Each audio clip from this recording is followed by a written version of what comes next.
There we go. No, that was there. Okay, welcome to the APCD August 15th, 2024 meeting. Can we have a roll call, please? Director Williams, Director Capps, Director Hartman, Director Nelson, Director Lavanino, Well, I'm here.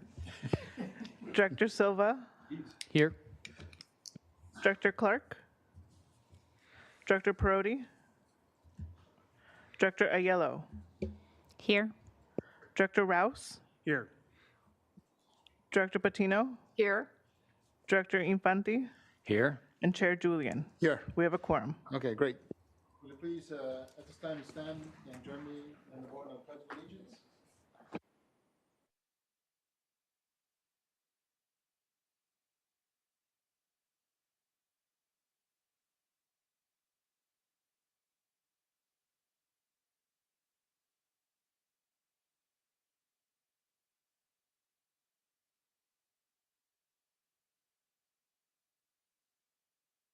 Of June 20th, thank you, 2024.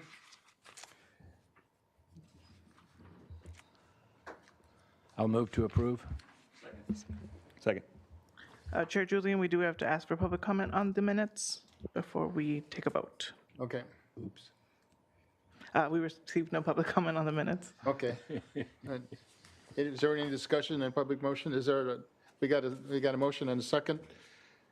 All those in favor of the motion, say aye. Chair Julian, we have a remote option in Santa Barbara, so we do have to. Okay, sorry about that. I forget about the south side. Director Lavanino, Aye. Director Silva, Aye. Director Aiello, Aye. Director Rouse, Aye. Director Patino, Aye. Director Infanti, Aye. and Chair Julian. Aye. Motion passes unanimously. Passes. Next item is item D, administrative items. Does any board member wish to pull an item, any of these items for discussion? Is there any public comment? Chair Julian, members of the board, we did not receive any public comment on the administrative items. Is there a motion and a second to approve administrative agenda? So move. Second. There's a motion and a second. Will clerk please call roll? Director Lavanino, Aye. Director Silva, Aye. Director Aiello, Aye. Director Rouse, Aye. Director Patino, Aye. Director Infanti, Aye. and Chair Julian. Aye, Motion passes unanimously. thank you. We'll go to item E, director's report. The next item is the director's report. Ms. Janae, will you give us a report? Good afternoon, thank you. I have two items that I'd like to brief your board on.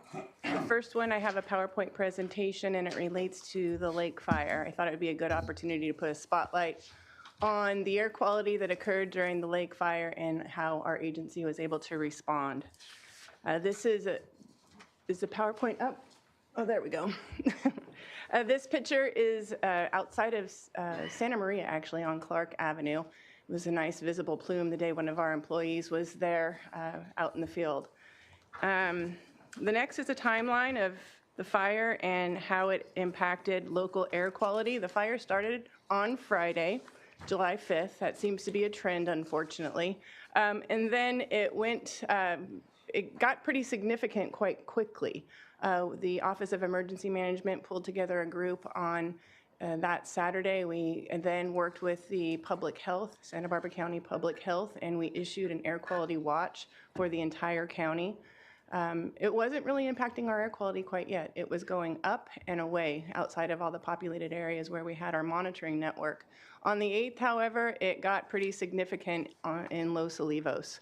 With our network of purple air sensors, we were able to see that it was exceeding the unhealthy levels, and we, along with public health, issued air quality alert for that immediate area in close proximity to the fire and kept the watch countywide. It expanded further as we got into the 11th, on July 11th, and the entire Santa Ynez Valley was also experiencing unhealthy air quality, so we expanded the alert at that point. But very fortunate that we were We observed improvements to air quality just in a few more days. On the 15th, we lifted the alert, and we continued the watch because the fire still wasn't, the majority of the fire still was not contained. But as time progressed, I think, were very fortunate. As you know, when this fire was happening, it was the largest fire in California at the time. And we were just so fortunate that the firefighters were able to get it under control and get it contained, and the air quality overall was much better, and we lifted our watch on July 19th. So overall, we had 13 days when we had the watch in place, and of that, we had 7 days that the alert was in place, so it was very concentrated. So huge relief that it wasn't worse, because it could have been a lot worse for our area. As far as our outreach, we spent a lot of time with the Office of Emergency Management. They had daily calls. We were able to participate in those and talk with them about our resources and what they needed to provide guidance to everyone in the community. One thing that they requested right away was an EBAM in Sisquoc area. There's a lot of ag workers out in that region, and they wanted to be able to determine the air quality index as it related to Cal OSHA's requirements to provide N95 masks when it reaches 150 on the AQI scale. So we were able to deploy EBAM, that's our portable temporary PM 2.5 monitor out there. We also went to Paradise Road because we were hearing about sundowners.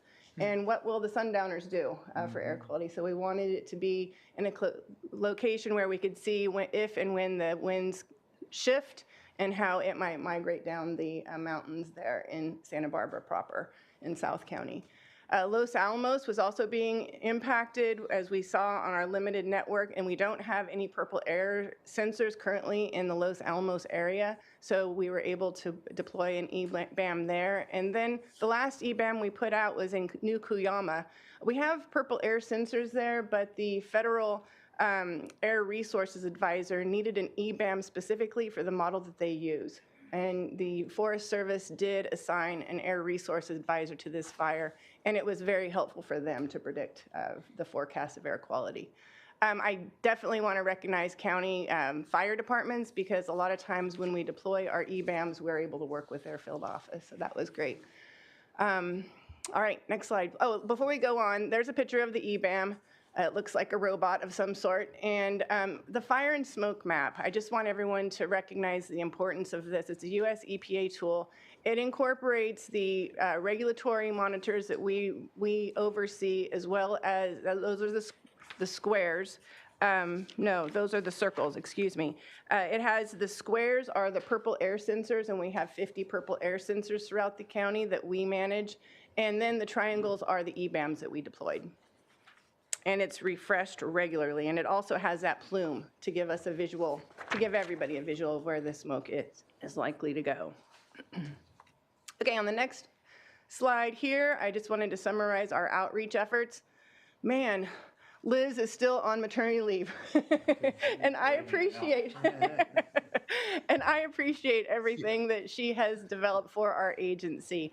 We were able to implement our splash page on our homepage. So we changed out what we typically see when you land at our APCD website to resources specific for a wildfire. So all of those were front and center. We coordinated, as I mentioned earlier, with public health in issuing news releases in both English and Spanish. We sent out text alerts to over 700 subscribers and used our media outlets as well. After the fire, the evacuation areas were lifted. We also worked to generate materials on asbestos and ash cleanup in both English and Spanish, and we were able to provide those to OEM to provide then to individuals that are returning home. I did want to mention our website. This is when we're definitely top of the mind. Typically, as far as page views, we get between 200 to 300 page views per day. During this fire, we had over 34,000 page views over the entire period, 6,000 on July 8th. The 8th through the 10th was when they were really going and looking for information. Today's Air Quality is a big page that they go to, but all of these resources are beneficial as well. All right, moving on. I believe that wraps it up. This is just an image looking out over the mountains from Goleta. One of our staff was able to capture. during the fire. But that wraps up our efforts. As I mentioned before, we were just so thankful that the fire was contained so quickly and that the majority of our area was not exposed to air quality for a long duration of time. All right, I'll move on to the second item. Over the past, and this relates to commercial aerospace, over the past 2 weeks, there's been a number of published opinion pieces with incorrect information regarding the Air District's permitting program for commercial aerospace operations at Vandenberg Space Force Base. Last Friday, I issued a response to these articles, and I shared it with each of you, and I also placed it onto the district's website. As part of my director's report, I'd like to briefly summarize the general status of district programs related to aerospace operations at the base. Our authority to permit stationary sources and associated marine vessels stems from the Federal Clean Air Act, which includes an express waiver of sovereign immunity. That means the district retains its authority to issue permits, assess fines, enforce local and state regulations that relate to the control and abatement of air pollution for certain activities on the base. For aerospace, district permitted activities typically include rocket fueling and fuel storage, support engines, and marine vessels used to support ongoing operations. We have permitted marine vessels associated with offshore oil platforms for over 40 years, and marine vessels associated with commercial aerospace operations for over 20 years. This permit authority is not specific to our county alone.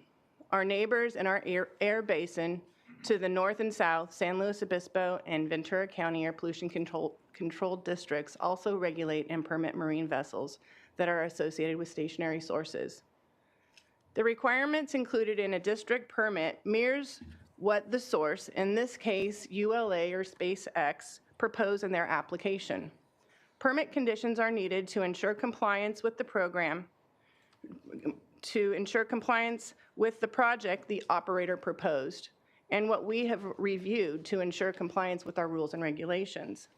I need to be clear, we do not permit emissions from mobile sources, equipment such as rockets themselves. That's outside of our purview, as well as marine vessels used for construction activity or construction equipment like trucks or cranes. Our two-part permit process can be confusing, especially since the first part of the permit is called Authority to Construct, or an ATC permit. It's somewhat a misnomer. While construct is in the permit name, the ATC is the permit that authorizes the installation and initial operation of the permitted equipment. It's not a permit for the physical construction activities, such as the emissions from the mobile equipment like trucks, tractors, excavators needed for construction. Once compliance with Authority to Construct permit is demonstrated, a permit to operate is issued for the long-term operations of the equipment. The Air Pollution Control District understands the vital importance of the commercial aerospace industry to Santa Barbara County and to the United States of America. Our staff work closely with aerospace companies to efficiently review and finalize their permit applications to allow these essential projects to proceed while ensuring they meet all federal, state, and local air quality regulations.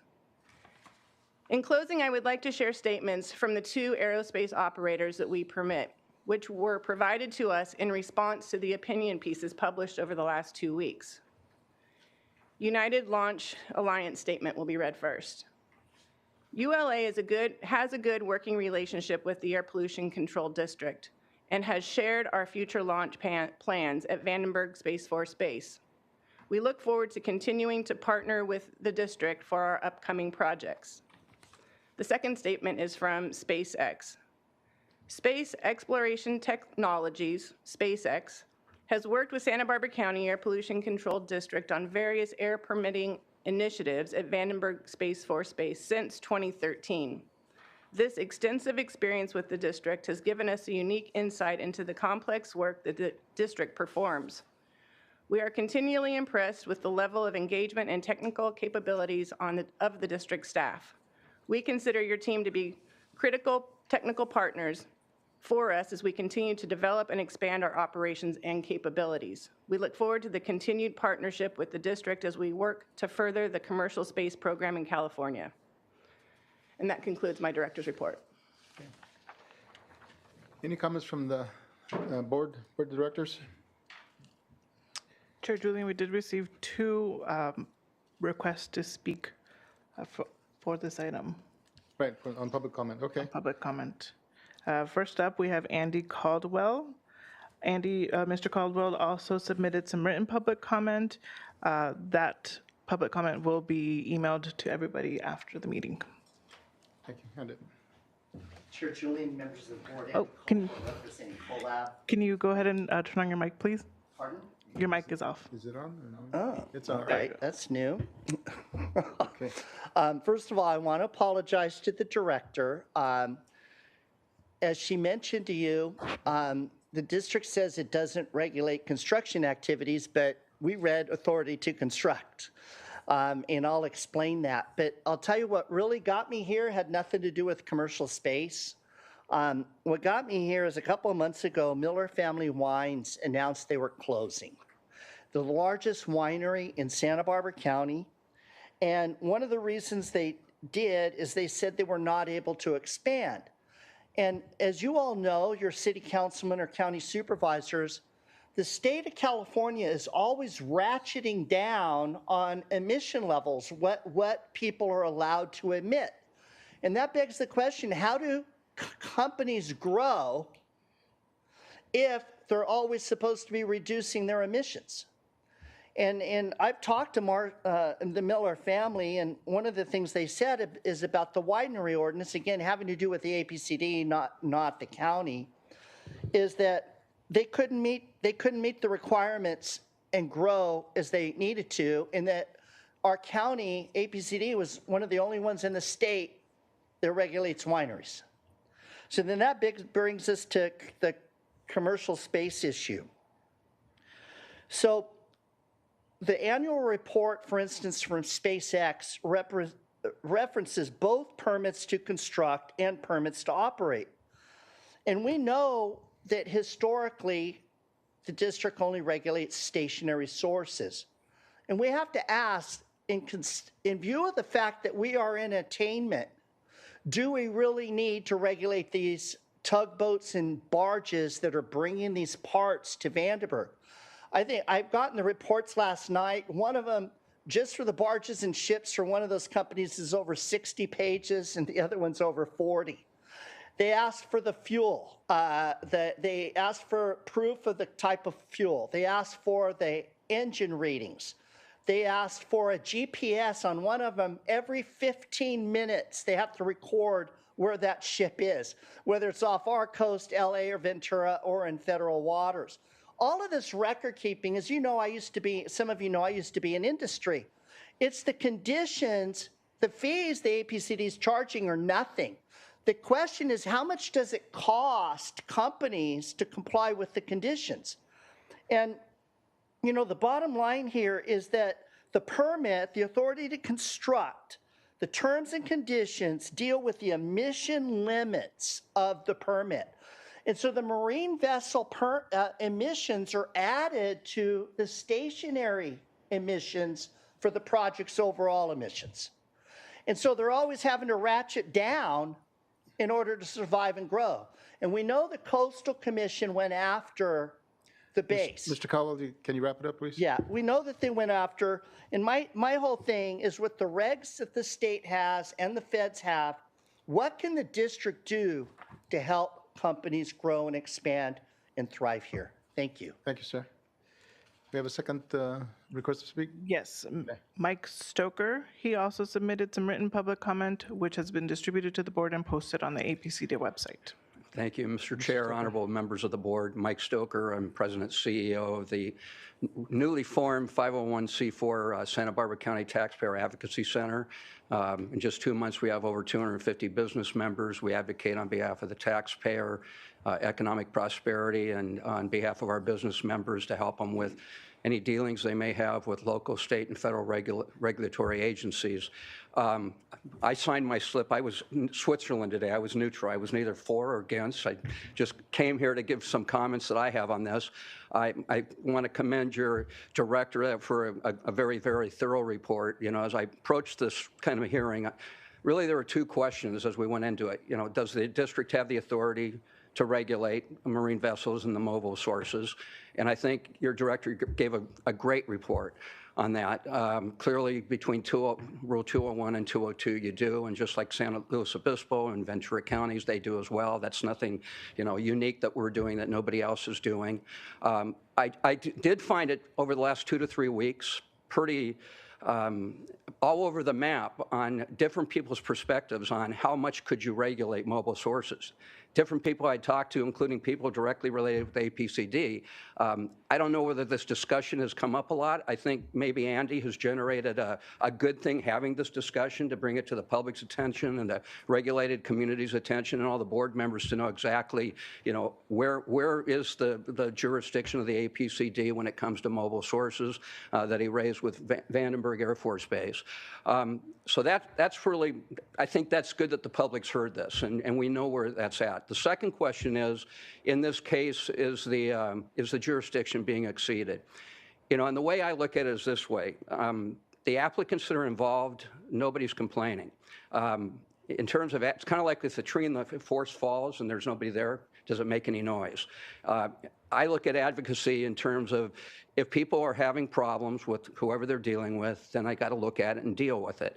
That's not before you today, and it hasn't happened, and I think that's a very, very good thing for this county.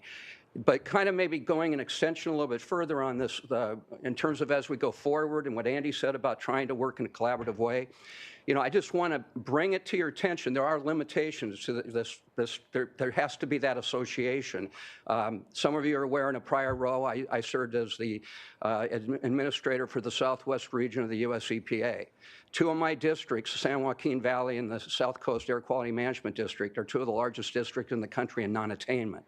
I really felt for them because as a prior board member, I sat on your board, APCD board, for several years in the late 80s and 90s. I went from when this county was in non-attainment to attainment, and you don't want to be in non-attainment. And I worked really close with those districts to try to get them everything they could to help them, including completely 100% electrifying the Port of Long Beach and Los Angeles. Thank you, Mr. Stoker. Could I just end on one point? And I bring that up because the South Coast Air Quality Management District is the largest district in the country with more resources, attorneys, and more political clout. If they could go after the mobile sources of the boats in the Long Beach Harbor and in that port, that creates 50% of the emissions that they're in non-attainment for, they would, but they've held back. So I just leave that with you as we go forward. I just want to give an assurance to your director. If any issues ever come up, I will go to you first before anybody knows about it, including any of your board members, and let you know what the problem is so we can hopefully work it out. Thank you very much. Okay. Thank you, Ms. Janae. Mr. Chair. Yes.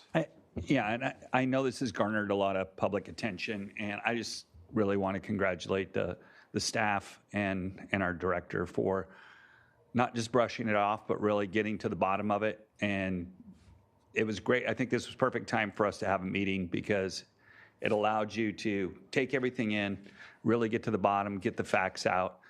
And I think you did an excellent job. And I really appreciate the fact, too, that ULA, that both of them stepped up and put out a public statement. So as far as the winery goes, I don't think it's just Santa Barbara County. I mean, if you look at, there's a lot of factors that are really pressing on the wine industry right now. We saw just to the north of us in SLO County, you've seen Edna Valley is closing. Letitia just pulled all their vines out. They're going bankrupt. They're pulling out as well. So, well, there was points there that need to be made. I think a lot of this has to go back to that. This used to be the battleground in the 80s and 90s was the APCD. I think at max, what did you have employee-wise? 190 or something? Not that many. That was a lot. It was close to 120. Yeah. 120. And what are we down to now? 33. 34. Okay, 33, 34. No, 34 for sure. 34. Okay. You're not giving one up. No, I can't. But I think if you come here to every meeting, you realize that things have changed. And APCD now, if you look at generally what we're discussing, it's incentivizing business, incentivizing marine vessels to slow down through the channel. It's incentivizing commercial landscapers to bring in new forms of equipment. So I like the approach that you've taken, that you've spearheaded, and the staff, and I just wanted to congratulate you on that. Great, thank you. And I do want to recognize David Harris, our engineering manager. He really has, his birthday was right before one of the pieces came to our attention, so I spared his sharing of that at that point in time to let him enjoy his birthday, but I was really glad he was a year older the next day. Okay. He has really been very helpful in helping me figure out how best to respond to this issue. The whole management team has, but in particular Dave Harris, so thank you, Dave. Is there any public comment on Zoom on this item? Chair Julian, we do have a few attendees on Zoom, so if anyone would like to provide a public comment on the director's report, please use the raise hand button at the bottom of your screen. I'm seeing no raised hands on Zoom. We received no further public comments. Okay, thank you. We'll go to item F, public comment period. Now is the time for members of the public to speak on items that are not on the agenda. Did we receive any requests to speak on the items not on the agenda? Chair Julian, members of the board, we did not receive any additional public comments on items not on the agenda. Okay, thank you. The next item in discussion is item G1. Will the clerk please read that item into the record? Discussion item G1, amendments to District Regulation 13, Part 70 operating permits. Consider recommendations as follows. 1, hold a public hearing on the proposed amendments to Regulation 13, Part 70 operating permits. 2, adopt a resolution that contains the following action items. 2A, adopt the California Environmental Quality Act CEQA findings pursuant to the CEQA guidelines.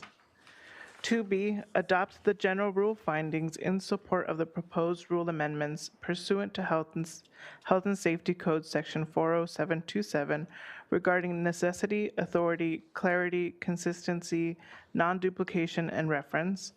And 2C, adopt the proposed amendments to District Regulation 13, Part 70 operating permits, Rules 1301, 1302, and 1303. Thank you. Mr. Janae, you want to go ahead and All right, introduce? Tim Mitro, engineer for the Planning Division, will provide the presentation today. Thank you, Tim. All right, thank you. Good afternoon, members of the board. Today's presentation is on the proposed amendments to Regulation 13, Part 70 operating permits. So this outline for the presentation is shown on the screen, and we will begin by providing some background on the Part 70 operating permit program, which is also known as the Title V operating permit program. Then we'll dive into the core issues surrounding emergency affirmative defense provisions and how the proposed rule amendments will be removing those provisions to comply with federal requirements.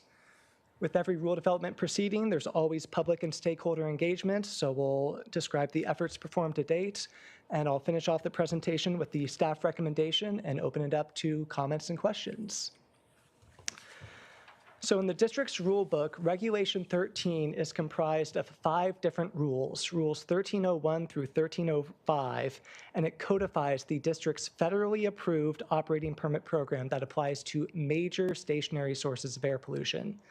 These are the sources that typically have a potential to emit of greater than 100 tons per year of a criteria air pollutant, and there are currently 17 different major stationary sources spread throughout Santa Barbara County. Some of the examples include the offshore oil platforms, the landfills, and large institutions such as Vandenberg Space Force Base and UCSB. Each of the 5 rules in Regulation 13 cover different key components of having a federally approved permit program. And as shown on the table, these 5 rules really haven't changed that much since their initial adoption in 1993. The prior amendments are mainly responding to and incorporating updated EPA determinations into our local rule set. So the changes we're discussing today regard emergency affirmative defense provisions for these 17 Title V sources. To start, we know that emergencies such as wildfires, high wind events, or mudslides can occur in Santa Barbara County, and these emergency events have the potential to cause permitted equipment or air pollution control equipment to malfunction and exceed their emission limits. These emergencies are typically unforeseeable events and beyond the reasonable control of a permittee, so EPA incorporated affirmative defense provisions into their Title V regulation. Basically, these provisions allow the permittee to submit a report to the district that demonstrates that all reasonable steps were taken by the permittee to minimize emissions from the emergency. These provisions would then protect the permittee from being assessed penalties for that exceedance. So these provisions were part of the original 1992 Title V regulations, and we incorporated them into our local rule set back then. However, in 2014, the DC Circuit Court of Appeals made a decision in the Natural Resource Defense Council versus EPA. And to summarize the case, the courts found that EPA exceeded its authority in creating these provisions under the Clean Air Act.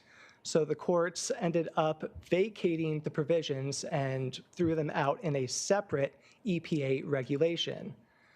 Based on that 2014 case, EPA started reevaluating the affirmative defense provisions in the Title V program, and so they proposed changes in 2016. They didn't get finalized at that point in time, but then they were reproposed again in 2022 and finalized in 2023.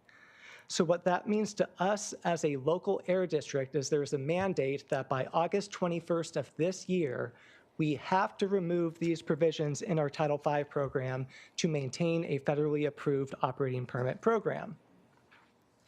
So that's exactly what we are trying to do with today's amendments.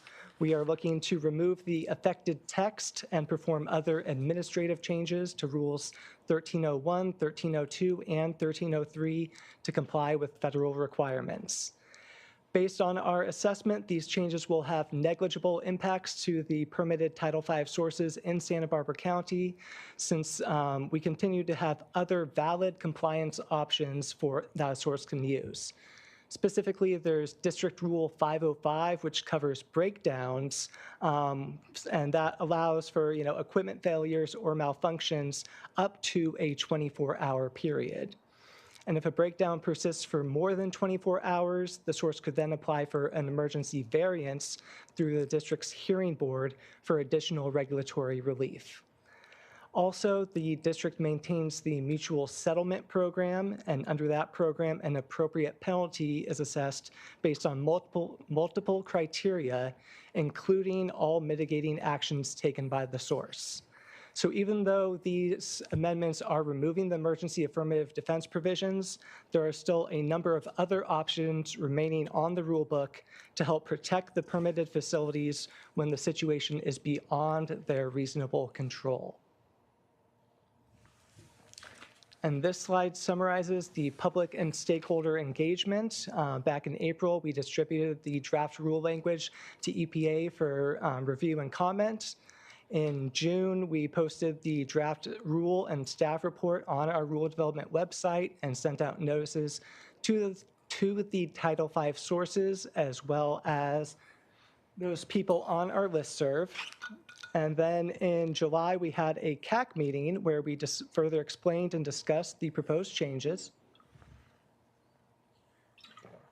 The CAC members voted to approve staff's recommendation that the board adopts the proposed amendments to Regulation 13. And then finally, in July, we issued the 30-day public notice as required by California Health and Safety Code to solicit for additional public comments, but no public comments have been received to date on this item. So with that, the recommendation is on the screen. We are looking to consider adopting the proposed amendments to District Regulation 13, Part 70 operating permits. And my contact information is on the slide. Okay, thank you. Mr. Day, you want to follow up on it? You're good? The only thing I would like to highlight is, even though this provision has been included in our rules for a very long time, it has not been used. So I think that's something just to keep in mind. We're not necessarily losing any options for our sources. Okay, thank you. Do we have any comments or discussion from board? Any public comments from Zoom or anywhere else? Chair Julian, we did not receive any public comment on this item. Can we get a motion to adopt the motion in a second? So move.